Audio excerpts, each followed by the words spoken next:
Sekali senyum adalah sedekah, tapi dilarang tersenyum sendirian. Saya akan mulai dulu.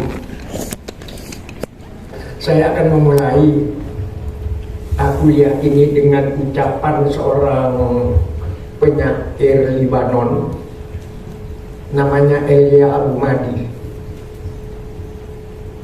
Dia mengucapkan puisinya begini: alladzi nafsuhu biwairi jamalin la yara fil wujudi syai'an jamila. Barang siapa dalam dirinya tidak punya rasa keindahan, dia tidak akan bisa melihat wujud ciptaan Tuhan itu sebagai sesuatu yang indah. Jadi untuk melihat alam ini menjadi sesuatu yang indah, itu dibutuhkan hati yang indah. Dan saya perlu sampaikan bahwa Elia Abu Madi ini seorang penyair Libanon yang beragama Kristen. Tapi karena ucapan budayanya menggelitik, saya jadikan dasar juga bahwa kita untuk cinta kepada Indonesia itu butuh hati yang indah. Saya cinta kepada istri saya, butuh hati yang indah. Saya cinta kepada tanah air, itu butuh yang indah, butuh hati yang indah. Dan itu di tanah Bugis, hati yang indah itu disebut hati Macino. Sehingga tidak mustahil saya tidak akan mengambil kata-kata dari Elia Abu Madi, tapi karena penyair Bugis juga. Ada yang mengatakan dalam kitabnya namanya Budi Istiqomah, berbahasa Bugis. Itu ada kata-kata yang tidak kalah dengan Elia Abu Madi tadi. Apa katanya? Katanya bahwa begini katanya, akinina wa patujuko momadekeng kalawingati. Berpikirlah kamu dengan hati yang jernih, maka kemuliaan akan menyelimuti hati. Siapa tahu saya lebih Bugis dari Anda.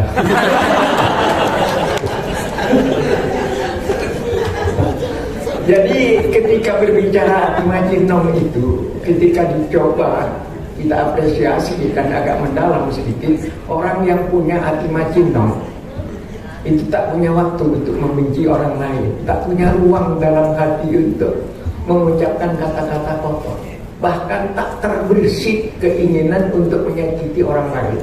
Itu gunanya hati Macino yang sudah tercelup dengan, kalau dikaitkan dengan agama, yang sudah tercelup oleh sibawatullah, sudah tercelup oleh sibawahnya Allah. Jadi hati. Jadi jangan disangka di Bugis ini puisi-puisi orang Bugis luar biasa. Apalagi bahasa Bugis itu lebih indah dari bahasa-bahasa yang lain. Coba untuk indah saja Marannu, atau nama-nama Bugis itu mirip bahasa Spanyol, ya, mirip bahasa Indian. Indah sekali nama-nama orang misalnya. Contohnya Bau Mas Sepe, itu kan sangat indah tasdidnya itu. Mas Sepe. Tasdidnya. Bau Mas Sepe, Lantau Daeng Pasewang. Andi Ordang Matarumpah. Itu kan sangat puitis sekali itu. Kemudian Gunung Rantai Kompala, Gunung Bawah Karai, Bulu Kumbang, Geknek Ponto, itu puitis.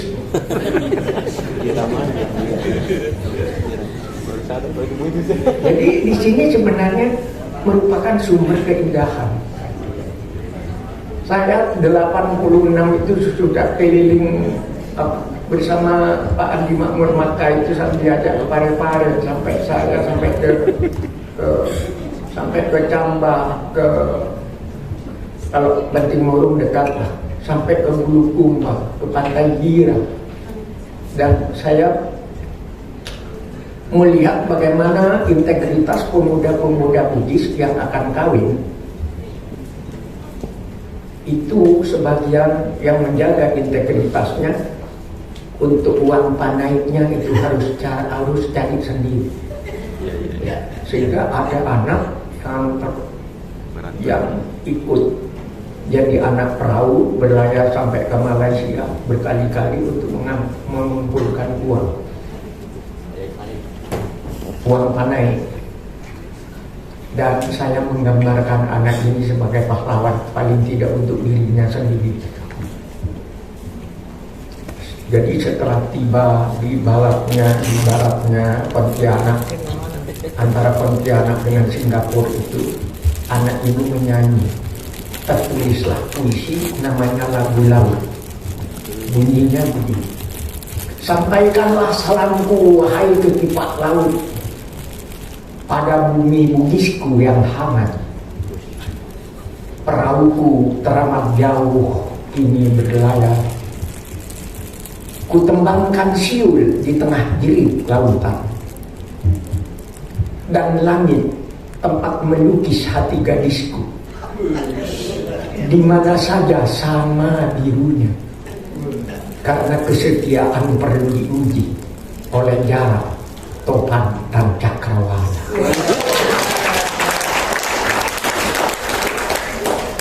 Adapun gelombang yang terus berdebur dan menggebu, nanti paling-paling jadi motif tenun sarungku. Dan sekian karang akan ku elak dengan kemudi. Kemudian dia ingat ibunya, si Sadi. Ibu, alangkah jauhnya Sinjai. Meskipun tanpa tali temali, ibu adalah tambatan. Dan kalau aku malam, perahuku karam. Jangan khawatir ibu, karena hatimu adalah kuburku yang sebenarnya. Jadi ini keindahan yang saya dapatkan. Jadi jangan bicara puisi kalau tidak ketemu dengan keindahan. Apalagi Rasulullah bersabda, innallaha jamil yuhibbul jamal. Allah itu maha indah dan Allah sangat menyenangi keindahan. Kenapa azan harus dilakukan? Kenapa Al-Quran harus dilantunkan sehingga ada maestro orang Indonesia yang pertama namanya Muhammadon, dan di Makassar ini Wahat. Nah, keindahan-keindahan seperti ini Allah perlihatkan dalam firman-Nya. Was-sama'i wat-thariq, wa ma adraka mat-thariq, an-najmu tsaqib, in kullu nafsin lamma 'alaiha hafiz, falyanzuril insanu mimma khuliqa mimma dafiq, yakhruju min bayni sulbi wat taraqib. Ada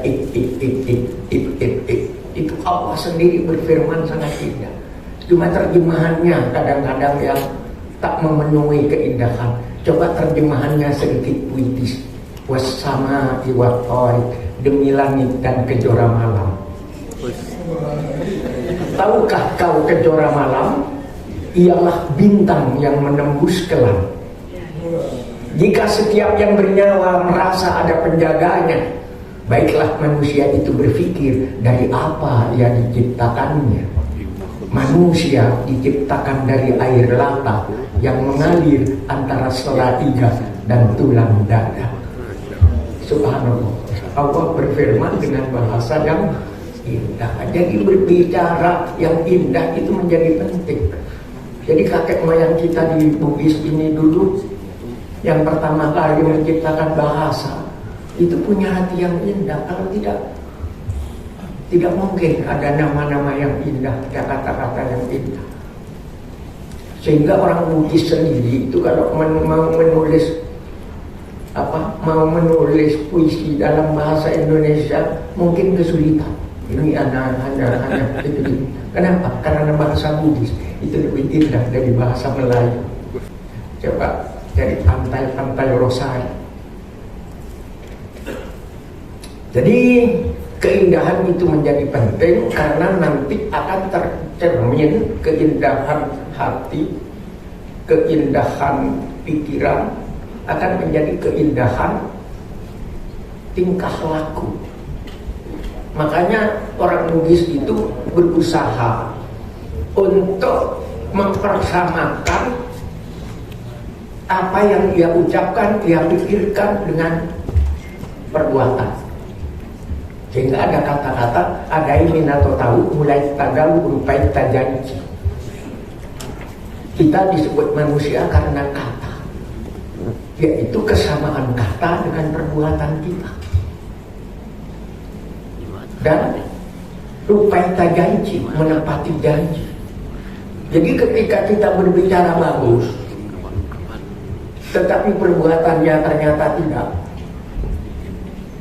yaitu bohong. Kan ada ketua DPR apa dulu yang 17 Agustus baca Pancasila, kemudian ditangkap dia sebagai koruptor dan sampai sekarang masih ada di penjara. Itu kan tidak sama antara dia ucapkan. Jadi sebenarnya dalam budaya Bugis itu dijaga ya, bahwa antara apa yang dia pikirkan, apa yang dia ucapkan dengan apa yang berbuat, yang kemudian kita sebut sebagai integritas. Barulah itu disebut manusia. Nikmatkan. Jadi kalau ini saya boleh berkata, siwani to Madura di tanah ugi to ugi ini.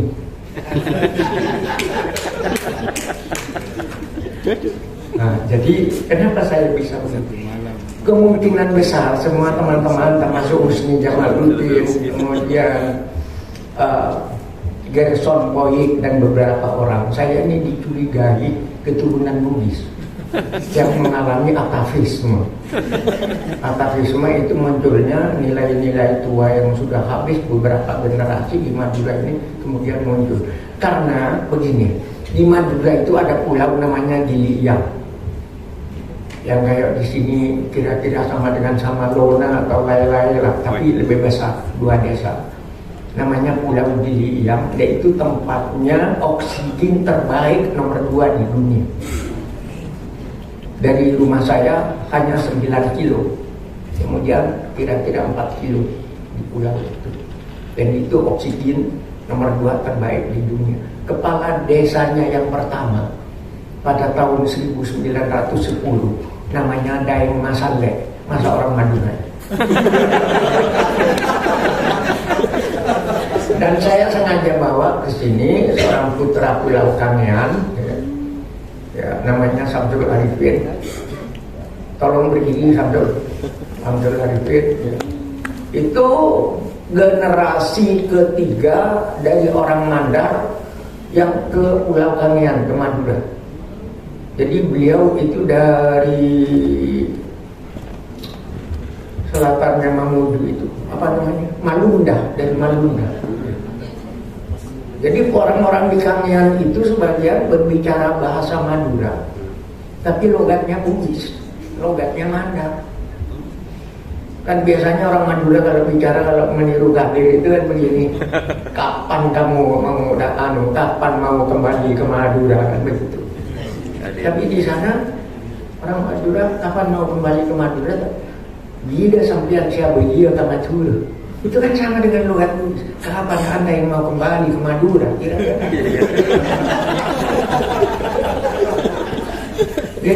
Jadi penelitian ini perlu ya. Penelitian ini bagaimana orang di Pagerungan besar itu 80%